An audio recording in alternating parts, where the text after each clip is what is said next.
Herkese merhaba, ben Yeşim. Hepiniz kanalıma hoş geldiniz. Bu videoda sizlere Zara'nın kova çantasını yapacağım.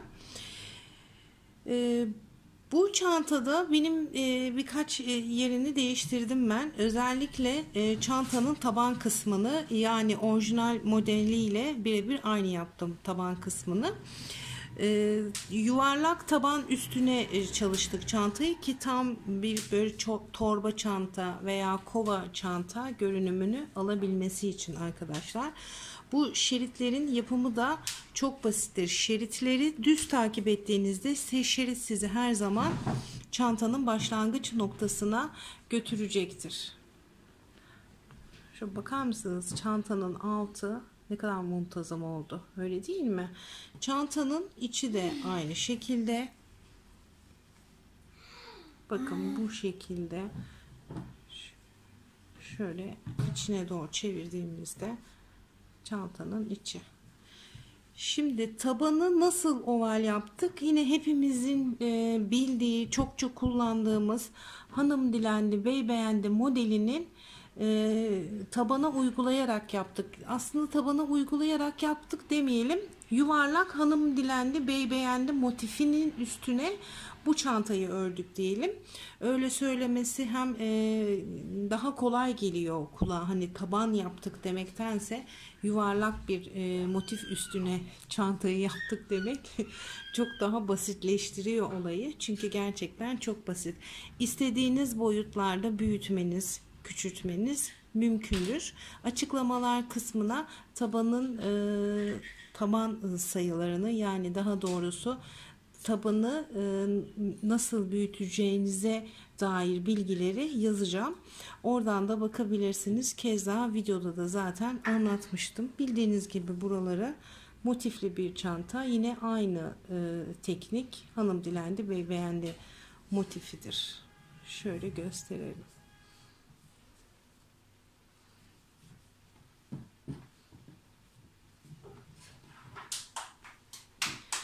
Videoya geçmeden önce kanalıma abone değilseniz abone ol butonuna basmayı ve bildirimler zilini açıp tümü seçeneğini tuşlarsanız bundan sonra atacağım bütün videolardan haberdar olabilirsiniz. Yine sıkıntı yaşarsanız çantanın yapımı ile ilgili yorumlara mutlaka yazın. Kesinlikle size dönüş yapacağım arkadaşlar. Şimdilik görüşmek üzere. Videoya geçelim. Çantayı tabandan yaparak örmeye başlayacağız ve üste doğru büyüterek devam ettireceğiz. Yuvarlak taban olacak çünkü bu kova bir çanta. Hanım dilendi, bey beğendi modelinin yuvarlak yaparak yukarı doğru çıkacağız. Yani mantığı bu şekildedir. Eğer daha önce hiç yuvarlak bir hanım dilendi, bey beğendi modeli çalışmadıysanız bu da sizin için bir ilk olacaktır. Normal kare hanım dilendi motifiyle veya işte battaniye şeklinde yaptığımız uzun zincir çekerek yukarıya doğru ördüğümüz hanım dilendi, bey beğendi modeliyle birebir aynıdır.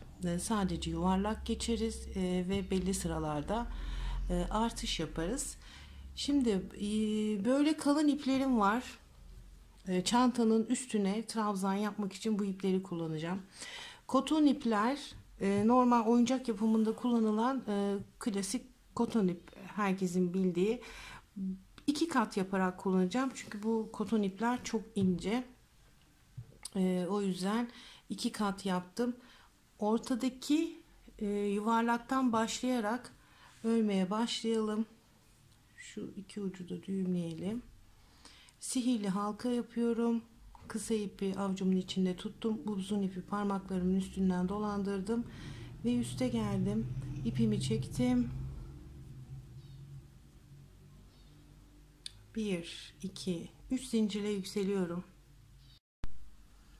İpimi doladım. 3 tane çekmiş olduğum zinciri trabzan olarak saydım. Halkanın içinden geçirdim tığımı. 1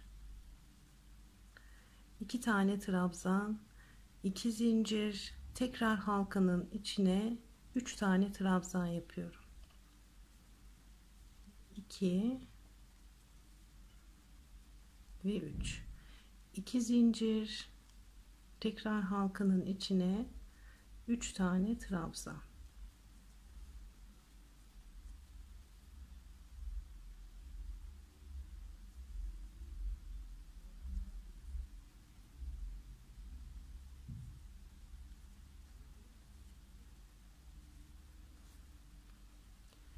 Halkanın içinde toplamda aralarında 2 tane zincir yaparak üçlü trabzan yapacağız. Üçlü trabzandan halkanın içinde 6 adet olacak. Halkanın içine 6 tane üçlü grup trabzan yaptık. 1, 2, 3, 4, 5, 6. 2 zincir ve ilk trabzanın başından tığımı geçirdim. Ve buraya kaydırma yapıyoruz. Daha sonra buradaki kısa ipi çekelim.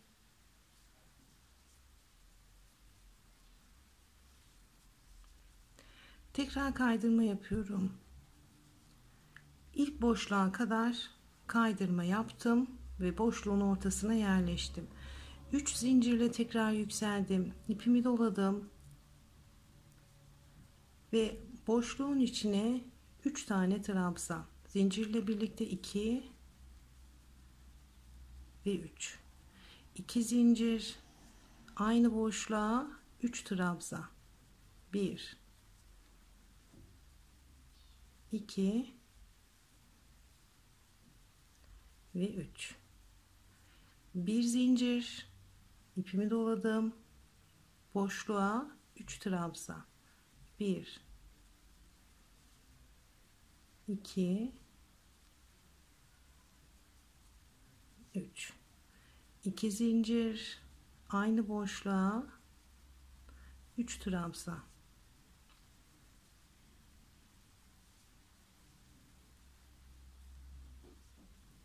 1 zincir, boşluğa 3 trabzan.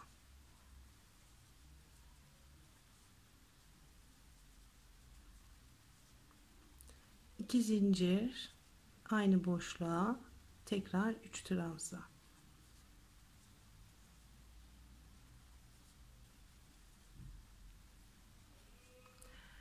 Boşlukların içine üçlü grup trabzan yaptığımız zaman aralarına 2 zincir çekelim. Ama bir boşluktan diğer boşluğa atlarken araya bir tane zincir çekelim ve buradaki boşlukları doldurarak sona kadar gelelim. Sona kadar geldik. Bütün boşlukların içine 2 tane üçlü grup trabzan yaptık. Şimdi burada sıramızı kapatacağız. Bir zincir araya, ilk trabzanın başından tığımızı geçirelim. Kaydırma yapalım. İlk boşluğa kadar kaydırma yaparak ilerliyorum. Bu sırada bütün boşluklara sadece bir tane üçlü grup trabzan yapacağız. Şuradayız. Bakın bir tane üçlü grup trabzan. Bütün boşluklara 3 zincirle tekrar yükseldim. Aynı boşluğun içine 3 tane trabzan. Bir zincir, yanındaki boşluğa 3 trabzan, 2, 3. Bir zincir, yanındaki boşluğa 1, 2, 3. Bir zincir, yanındaki boşluğa 3.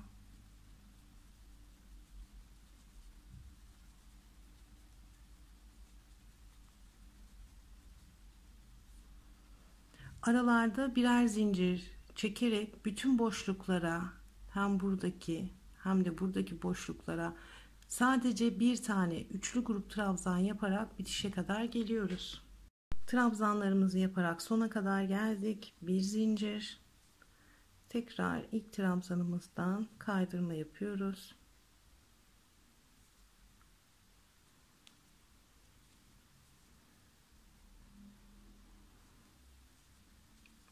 İlk boşluğa kadar kaydırma yapalım. Şimdi bu sırada bu şekilde yukarı doğru çıkması normal bir durumdur. Ama sadece bu sıra için geçerli. Diğer sıralarda böyle bir durum olmuyor arkadaşlar. Şimdi boşlukta tekrar 3 zincirle yükseldim. İpimi aldım ve tekrar boşluğa 2 3 tane trabzan, 2 zincir, tekrar aynı boşluğun içine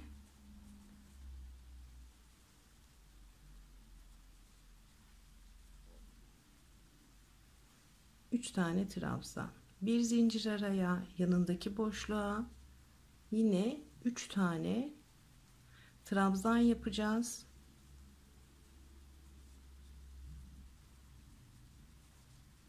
İki zincir, yine aynı boşluğa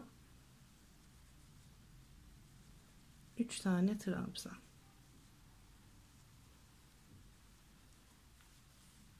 Bu sırada bütün boşluklarımıza 2 tane üçlü grup trabzan yapacağız. Arada 2 zincir çekerek bir boşluktan diğer boşluğa atlarken araya sadece bir zincir çekeceğiz ve yine buraya 2 tane üçlü grup trabzan yaparak sona kadar ilerleyeceğiz arkadaşlar. Şimdi şuradan göstererek devam ediyorum.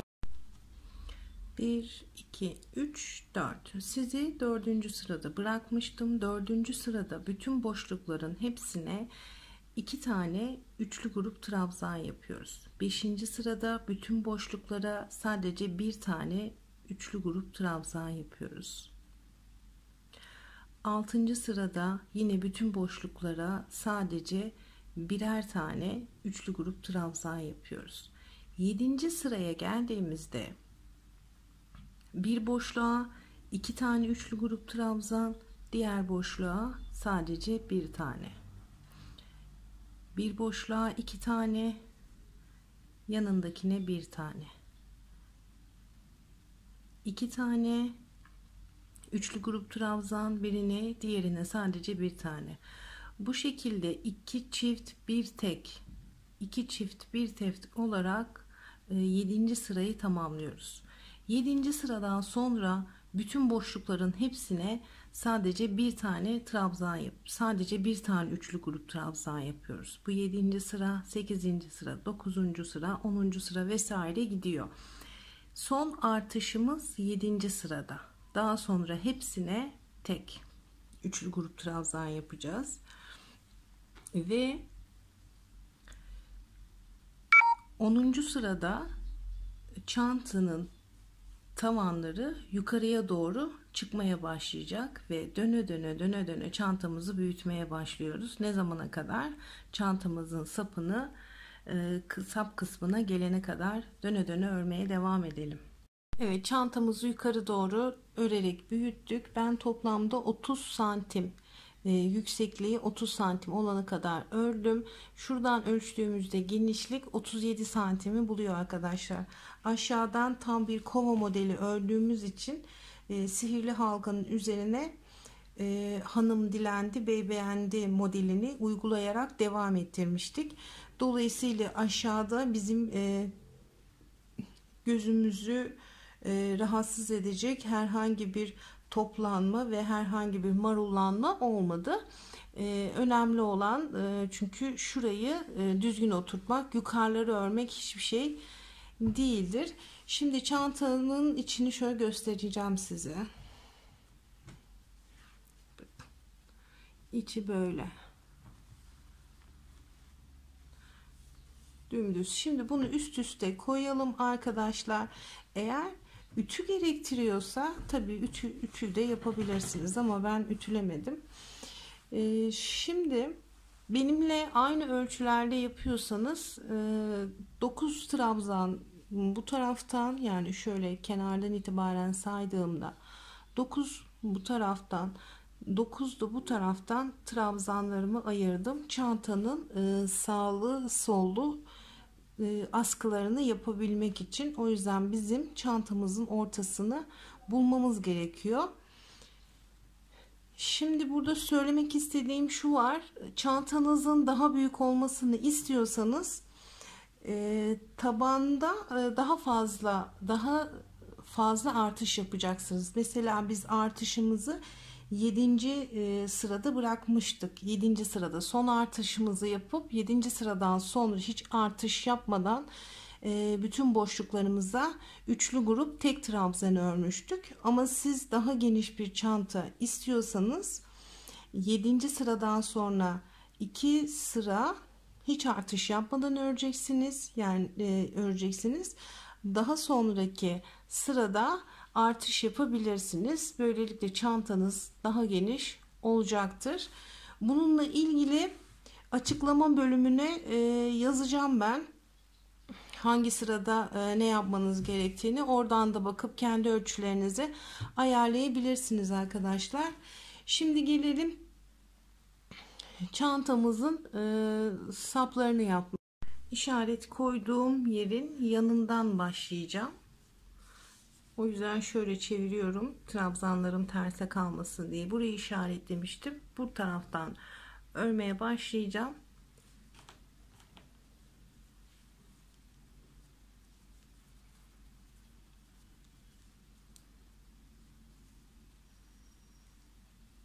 Üç zincirle yükseldim. Aynı boşluğun içine 2 tane trabzan daha yapıyorum. Ve yine toplamda 3 tane trabzan yapmış oldum. Bir zincir, hemen yanındaki alana yine 3 tane trabzan yapıyorum. Bu şekilde yine aynı modeli örmeye devam edeceğiz. Burada işaret koyduğum yere kadar örmeye devam edelim. İşaret koyduğum bakın alana kadar geldim. Buraya da üçlü grup trabzan yapıyorum.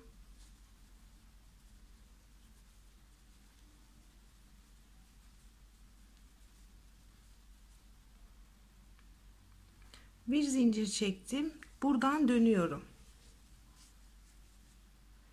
Ve kaydırma yaparak ilk boşluğa kadar ilerliyoruz. Tekrar 3 zincirle yükseldik ve aynı boşluğun içine üçlü grup trabzan yapıyoruz. Şimdi buradaki boşluklarımızı doldurarak tekrar bu noktaya kadar gelelim. Son boşluğa da trabzanımızı yapalım.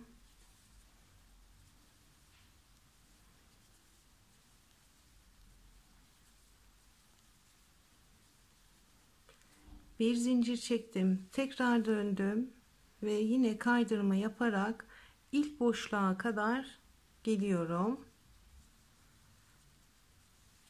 Tekrar 3 zincirle yükselelim ve aynı boşluğun içine trabzanlarımızı yaparak bu tarafa kadar ilerleyeceğiz. Burada yine en sondaki boşluğu dolduracağız, döneceğiz ve tekrar bu alana kadar hem sağdan hem de soldan azalta azalta askıyı küçülterek örmeye devam edeceğiz. En son azalttığımız kısımda 2 tane ya da 3 tane bırakmayı düşünüyorum askı payı olarak. Şimdi o zamana kadar ben bu şekilde askımı dönerek geliyorum. Bir tarafının sapını bitirdim. Tepede sadece 1 2 3 tane trabzan yaptım. Bunlar daha sonra değiştirebilirim. Motifi eklerken buraya. Çünkü daha motifi yapmadım. Şimdi diğer tarafını da yine buradaki boşluktan başlayarak şu işaret koyduğumuz yerin şuraya işaretimizi taktık. Buradaki boşluktan bırakarak dönerek örmeye devam edelim. Tıpkı bu tarafı ördüğümüz gibi. Her iki askısını da yaptık çantanın. Şimdi askılara takılacak çiçeklere geldi sıra. Yine çiçekleri 2 kat yapıyorum. Sihirli halkayla başladım.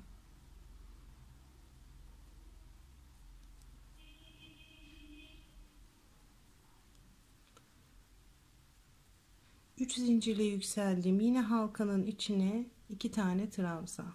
1 2 2 zincir, tekrar halkanın içine 3 tane trabzan.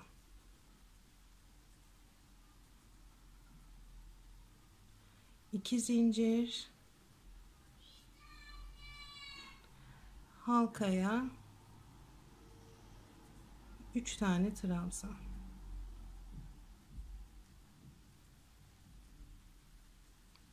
2 zincir, tekrar halkanın içine 3 tane trabzan.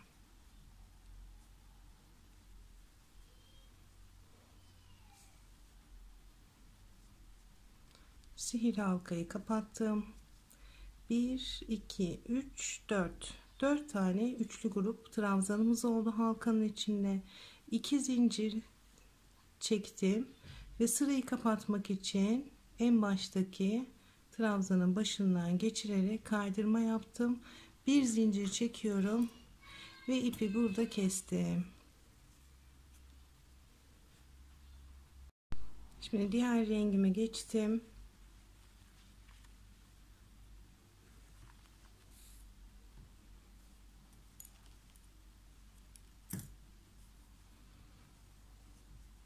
Herhangi bir boşluktan tığımızı geçirelim.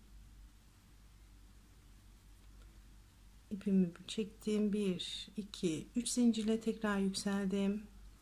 Aynı boşluğun içine 3 tane trabzan yapıyorum. Çekmiş olduğum zincirle birlikte 3 oldu. 2 zincir, aynı boşluğa tekrar 3 tane trabzan.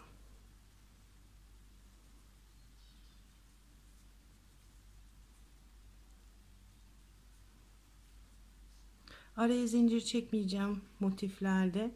Yanındaki boşluğa atlıyorum. Buraya da 3 tane trabzan.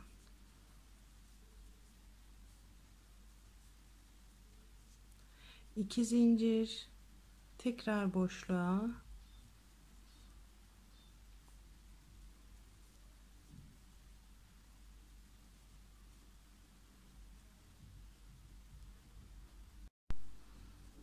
ipimi doladım. Yanındaki boşluğa 3 tane trabzan. 1 2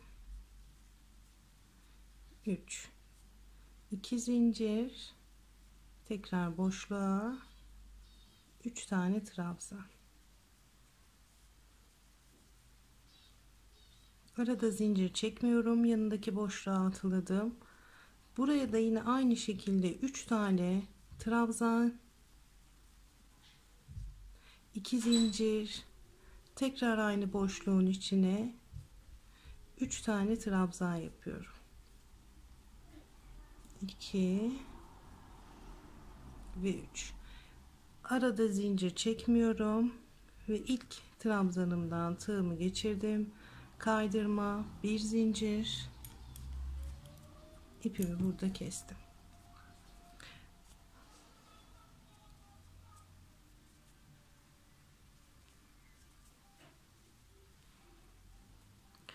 Bu motiften toplamda 4 tane yapalım arkadaşlar. 4 tane motifi yaptık. Bu şekilde birbirine diktik. Şimdi diğer motifi alıyorum. 2 arka yüzü birbirine bakacak şekilde. Bunların hepsini aynı şekilde dikeceğiz. Şimdi iğnemi önce şuradan şuraya sabitliyorum. Ve şimdi dikmeye başlıyorum. Her ilmeğin karşılık gelecek şekilde buradaki boşluktan başlıyoruz. Bu tarafa aldım şimdi iğnemi. Onun hemen karşısındaki ilmeğe. Birbirine yakın ilmeklerden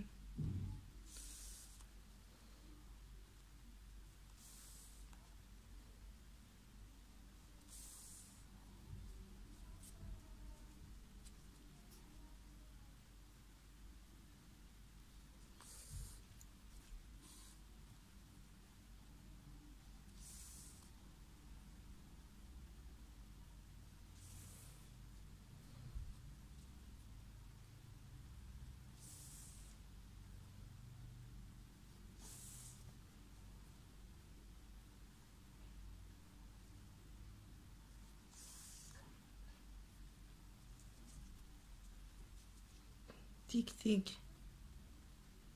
En son diktiğim yerden tığımı şöyle geçirdim, ortasından arkaya aldım. Burada düğümleyeceğim.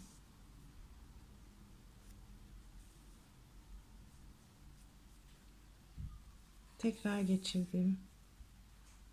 Tekrar düğümledim.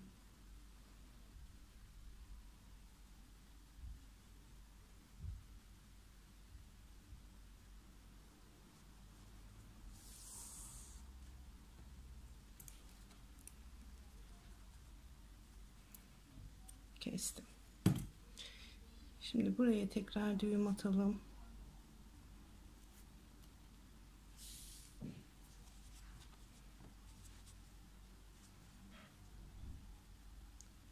Üç tane trabzan grubu bırakmıştık. Yine şöyle karşılıklı getiriyorum burayı.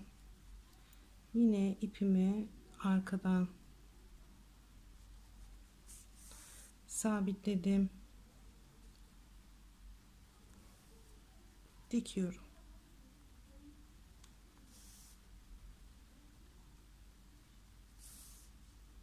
Askının boyunun daha uzun olmasını istiyorsanız motif sayınızı çoğaltabilirsiniz. Hatta uzun bir motif dizini yaparak çapraz askı bile olur. Geliştirip değiştirmek sizin elinizde.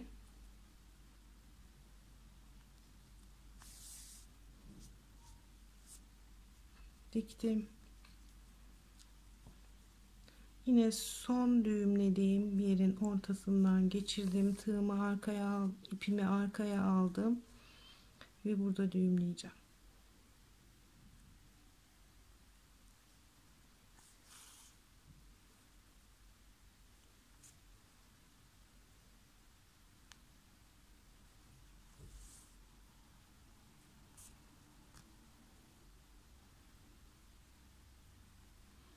Şurada.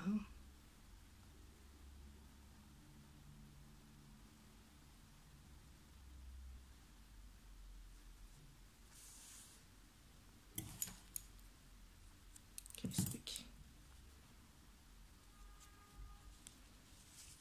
Daha sonra buradaki diğer ucunu da buraya dikelim ve sap kısmını da bitirelim. Evet, çantanın sap kısmı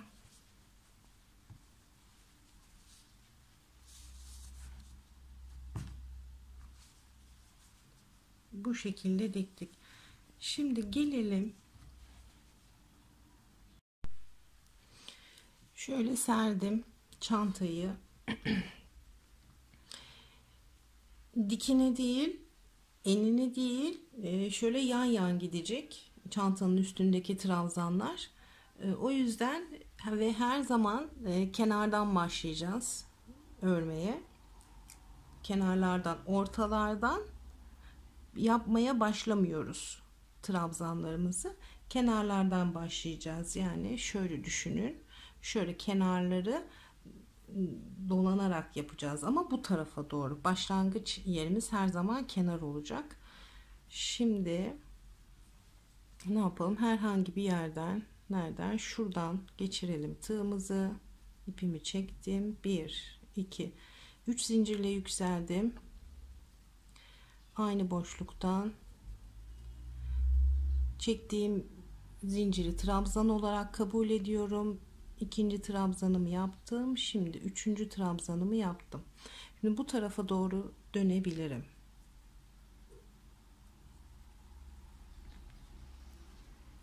Buradayım. Buradan başladım ve buradaki boşlukları takip ederek örmeye devam edeceğim.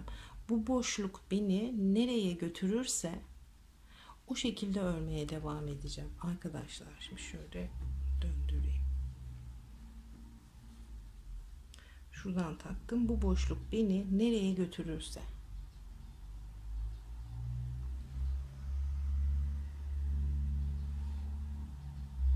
Bu sadece benim yapmam gereken tek şey.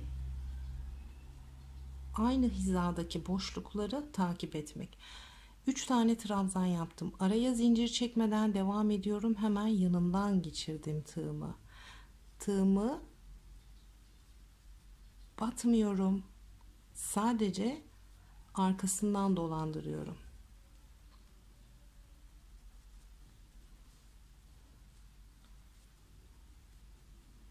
Şöyle. Arkasından. Ve 3 tane trabzan yapıyorum yan yana.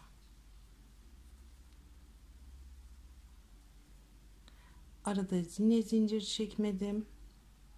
Şimdi aslında bu aralarda çekilmesi gereken ya da çekilmemesi gereken zincirler veya zincir sayıları tığ işinizi nasıl yaptığınıza bağlıdır. Eğer siz burada çantanın üst trabzanlarını yaparken kasma yaşıyorsanız o zaman araya zincir çekebilirsiniz.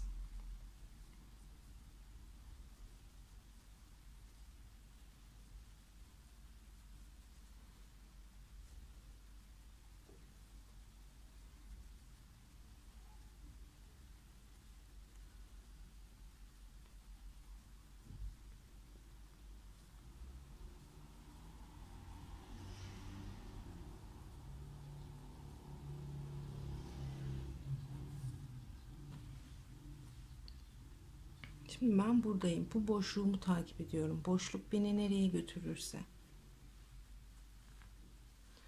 Yapmam gereken tek şey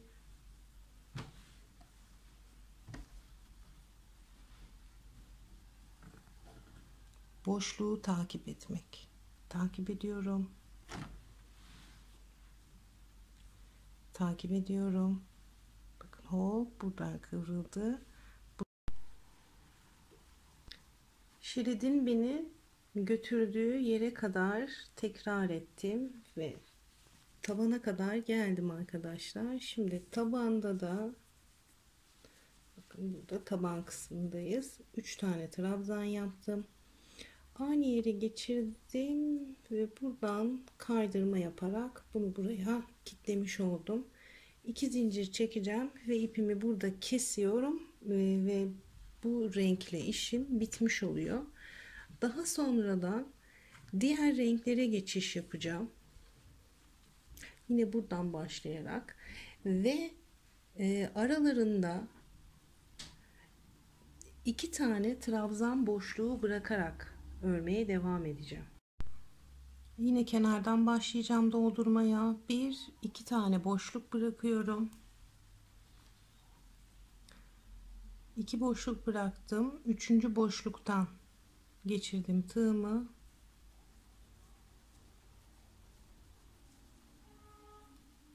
İki.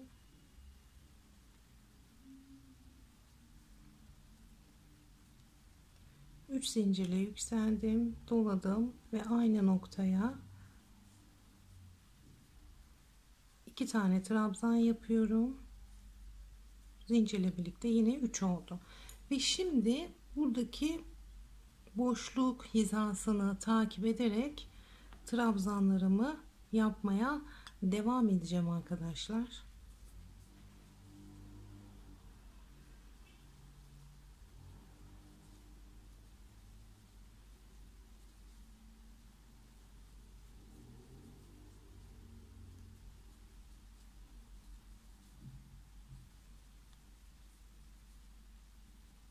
Ben bu şekilde her renkten sıra sonlarında renk değiştirerek devam edeceğim. Farklı bir şey yaptığım zaman tekrar size dönüş yaparım. Onu da anlatırım farklı bir şey yaparsam. Şu an böyle.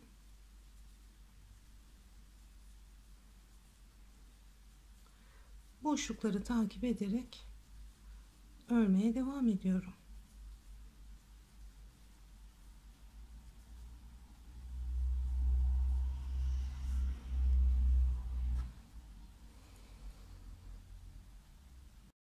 Şimdi son şeritimi yaparak buraya kadar geldim. Burada size şunu göstermek istiyorum. Ne demiştim? Tabanı mükemmel olacak demiştim. Ve oldu. Hiçbir iplik kalıntısı da bırakmadım. Hepsini iç tarafa çektim ve orada kestim arkadaşlar. Şimdi bu tarafa zaten buraya gelebilmeniz için ekstra bir çaba sarf etmenize gerek yok. Çizgiyi doğru takip ettiğiniz sürece çizgi sizi her zaman tabana götürecektir. O yüzden çizgileri düzgün takip burada önemli. Şimdi ipimde çift kat şöyle çekelim. Şimdi buraya son üçlü trabzanımı yapıyorum.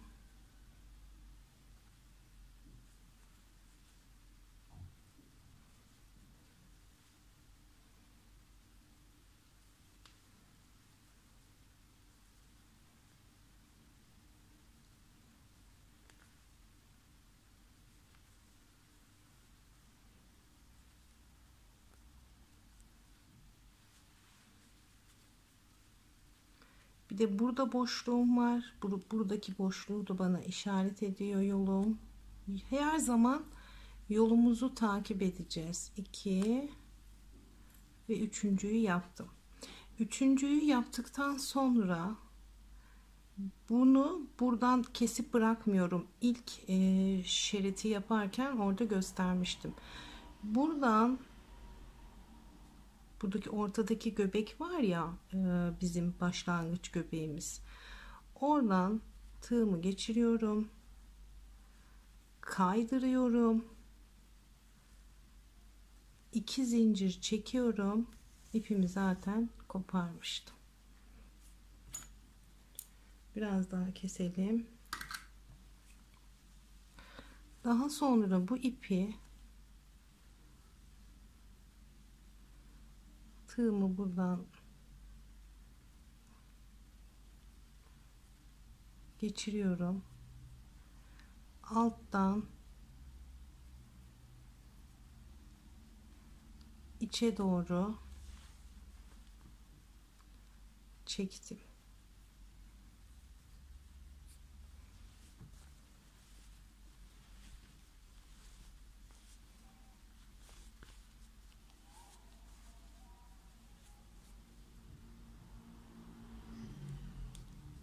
Tekrar tığımla geçirdim.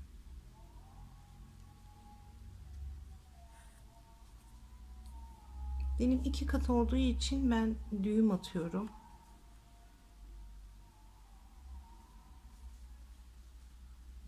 Yürüttüm.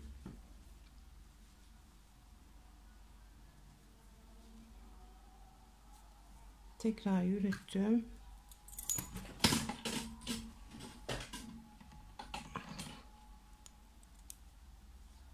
Ve kestim.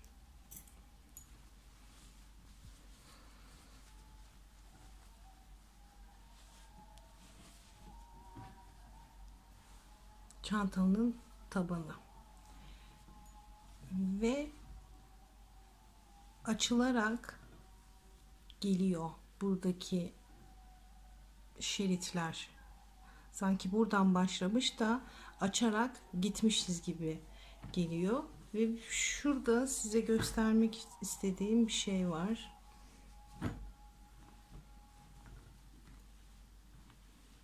Şimdi evet, şurada göstereceğim.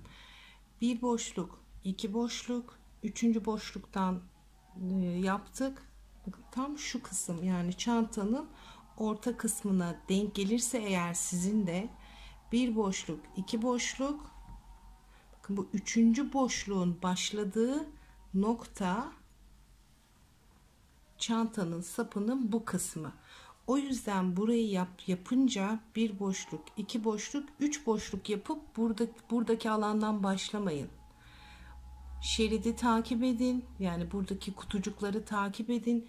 Kutucukların bitiş hizası neresi ise oradan başlayın yapmaya. Şu kısmı. Ortasındaki alan için söylüyorum bunu. Şimdi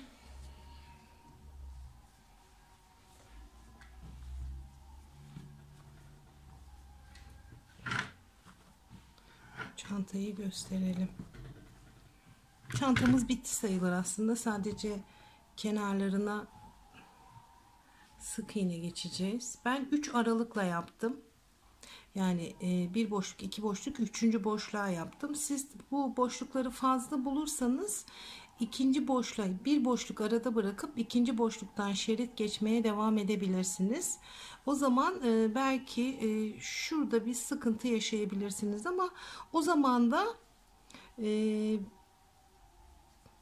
her iki bitişi aynı noktaya da aynı noktadan bitirirsiniz. Orasını da öyle yaparsınız. Şimdi gelelim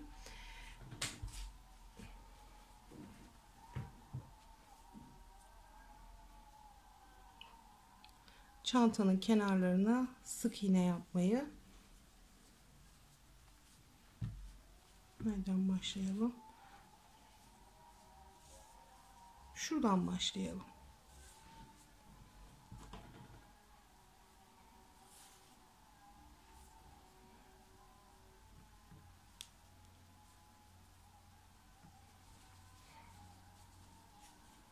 Çantanın sapındayım. Buradan tığımı geçirdim. İpimi çekiyorum.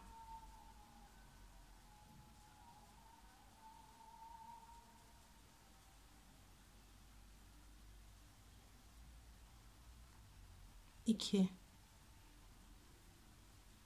üç, 4 tane zincir çektim. Hatta 3 zincir çekelim.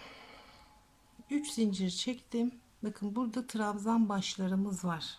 Yani baş demeyelim de şöyle tuttuğumuz zaman şöyle üçgen geliyor. Buraya batacağız. Yani en sondaki trabzanın tepesine batacağız. Ve başlangıçta burada da benim bir trabzanım var. İlk trabzanın tepesine batıyorum. Sık iğne. 1, 2, 3 zincir. Trabzanın başına sık iğne. 1, 2, 3 zincir. Trabzanın başına sık iğne. Söylemiştim, yine söylüyorum.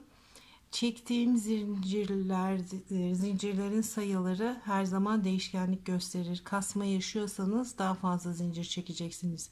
Bol geliyorsa daha az zincir çekeceksiniz arkadaşlar. 1, 2, 3 trabzanın başına sık iğne. 1, 2, 3 trabzanın başına sık iğne. Şimdi bu şekilde zincirlerimizi yaparak devam edeceğiz. Buradayız, dolanıyoruz. Komple bu cepheyi dolanacağız. Buradan geleceğiz ve başladığım noktaya kadar devam edeceğim. Burada 1, 2, 3 zincir çekmiştim. Bu alanlara geldiğimizde yine buraya geldiğimizde şurada mesela 3 zincir çekip şuradaki trabzanın başına bağlayacağız ya. Tekrar 3 zincirle yükseleceğiz ve 1, 2, 3 yapacağız. 3 atla, dördüncüye sık iğne ile bat. 3 zincir çek, 1, 2, 3 atla, dördüncüye sık iğne ile bağla. Tekrar 3 zincirle yüksel. 1, 2, 3 atla, dördüncüye sık iğne ile bağla. Mantık bu. Buradaki mantığımız da bu şekilde. Şimdi kenarını yapalım. 3 zincir, trabzanın başına sık iğne. Başlangıç noktama kadar geldim. Burada 3 tane zincirle yükselmiştim. Tekrar buradan tığımı geçiriyorum. Kaydırma yapıyorum. Zincire kaydırma yaptım ve çekmiş olduğum zincirin ortasından tığımı geçiriyorum. Yani boşluktan buraya sık iğne yapıyorum. Şimdi buradaki 3 zincirlik boşluklarımıza geldik. Kaç zincir çektiysek o boşlukları o kadar zincirle dolduracağız arkadaşlar. Ben 3 zincir çekmiştim. 3 tane sık iğne yaptım ve zinciri bağladığım sık iğnenin üstüne de bir tane boşluklara sık iğne, kaç tane zincir çektiysek ve boşlukların yanındaki sık iğnenin üstüne de bir tane, 1 2 3, hemen yanındaki sık iğneye bir tane sık iğne yaparak bu kısmı dönüyoruz. Burada bitiriyoruz. Daha sonra çantanın bu kısmına geçiyoruz ve bu tarafı da yaptıktan sonra çantamız bitiyor. Çantamız bitti. Benimle birlikte ördüyseniz ellerinize sağlık.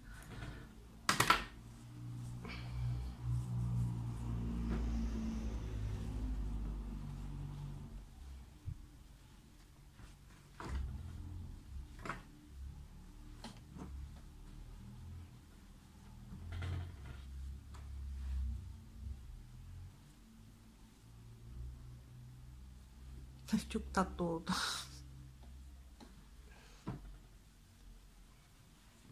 Şöyle her yerini göstereceğim size.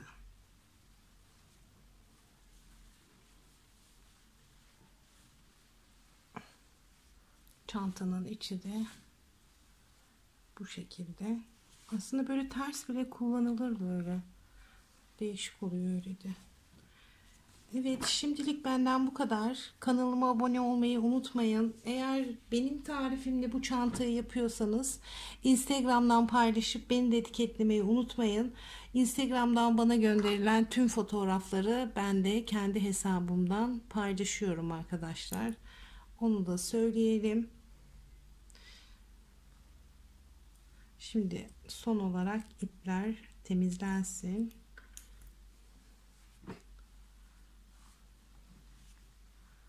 Yapacak olanlara kolay gelsin. Hoşça kalın.